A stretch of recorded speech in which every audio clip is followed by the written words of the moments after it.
affected my first adult relationship is I had no business being in an adult relationship when I got into one. My mother and I moved out when I was 16. I had no real life experience being around people my age or people in general. So by the time I was 18, I still had less than 2 years of real social skills development, and that was so very limited. And then the day after I turned 18, I met a man in his 40s. I added him on Facebook, I started talking to him, and he started talking to me. And a few days after we started talking, he proposed my moving in with him to be his live-in maid. And yes, this was said in jest, but it was just the way that he proposed me moving in with him. So I said, yeah, screw it. I'll move across the country for this man that I met once and had only known and, been talking to for, by the time I really decided to do it, a few months. And there's a lot about it that I'm not going to get into while just trying to answer this question,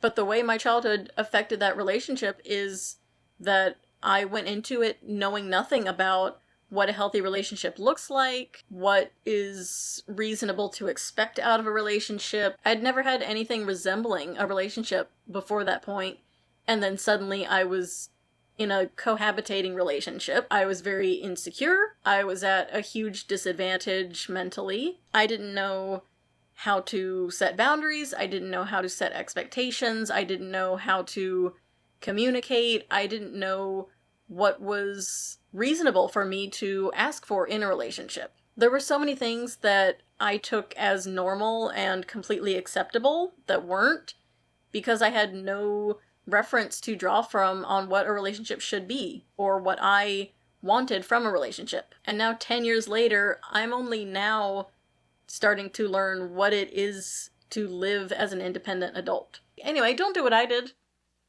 Look out for yourselves. Become independent people before you get into a relationship where you're dependent on someone.